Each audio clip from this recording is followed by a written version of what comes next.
कैसे हो? स्वागत है एक नई वीडियो में। आज हम चर्चा करेंगे एक अरविंद नाम के लड़के की स्टोरी पे। ये मुझे मिली है, एक गूगल पे थी, उसके डायरी की कुछ लाइंस। तो ये उसकी लाइफ के बारे में है, तो मैं आप लोगों को बताता हूँ क्या था। एक अरविंद नाम का लड़का था, माइक्रोसॉफ्ट डिज़ाइनर था वो, मतलब सॉफ्टवेयर डिज़ाइनर। और उसका काम अच्छा चल रहा था, एक मिडिल क्लास फैमिली से था। उसके मम्मी पापा थे और वो था एक अच्छे घर में रहते थे। तो उसको एक दिक्कत थी, स्लीपिंग सिकनेस नाम से। ये बीमारी होती है जब किसी की नींद पूरी नहीं होती या फिर उसकी बॉडी को रेस्ट नहीं मिल पाता अच्छे से। तो उसे कई दिनों से डरावने सपने आते थे। मतलब वह जब सोता था ना वो, तो कभी उसकी आंख रात के 2 बजे खुल जाती थी, कभी 3 बजे। और उसको अपने रूम के कॉर्नर में कोई बहुत ऊंची सी औरत खड़ी दिखती थी जो उसे घूर रही होती थी। तो धीरे धीरे दिक्कत बहुत ज़्यादा बढ़ गई, उसे बहुत ज़्यादा डर लगने लगा। उसने अपने माता पिता को बताया कि माई पापा ऐसा ऐसा हो रहा है मेरे साथ, तो मैं क्या करूँ। उसके माता पिता ने उसे कई तांत्रिकों के पास दिखाया, कई डॉक्टर्स के पास दिखाया, पर सब रिपोर्ट्स नॉर्मल आई।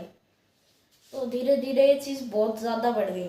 मतलब उसकी छाती पे कोई बैठे उसे ऐसा लगने लगा, और भी काफ़ी सारी चीज़ें हैं। तो जब उसने अपने मम्मी पापा को दोबारा बताई ना ये चीज़, तो उसकी मम्मी को याद आई कि बचपन में जब वो छोटा था, तब तब भी उसको ऐसे ही एक बार दिखता था बहुत बार।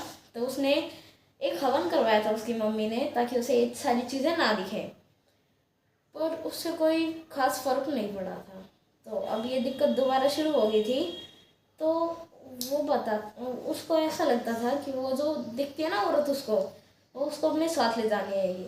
और उसको हर रात को ऐसा फील होता था जैसे उसकी आत्मा उसके शरीर में से निकल रही है, और बस आँख खोल के पड़ा है, कोई उसका गला दबा रहा है, वो कुछ बोल नहीं पा रहा है, कुछ भी नहीं कर पा रहा है। तो वो बहुत ज़्यादा डर जाता था।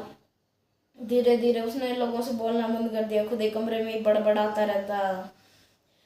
फिर उसने अपने माता पिता को बताया कि उसे वो चुड़ैल ऐसी दिखती है कि उसकी कॉलेज में एक गर्लफ्रेंड थी, उसका नाम था रिया, कि उसे वैसे दिखते हो।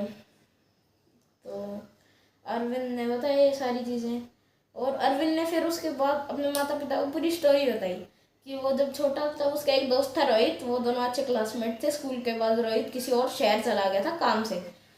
तो उसे बच्चे बहुत परेशान करते हैं स्कूल में। धीरे धीरे वो कॉलेज में आया, रिया ने उसे भाई लाइफ को जीने का तरीका बताया।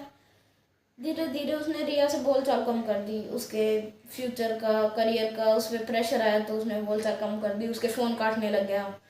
तो रिया ने एक दिन सुसाइड कर लिया। तो एक दिन उसको उसके उसके मम्मी पापा को ऐसा लगा कि वो भाई मर गया, पर वो मरा नहीं था, जिंदा था। तो वो अपने कमरे में लेटा हुआ था।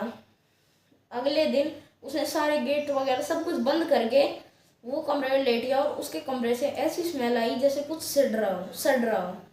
तो उसके मम्मी पापा ने देखा सुबह कि क्या हुआ, तो वो उन्हें मरा हुआ मिला।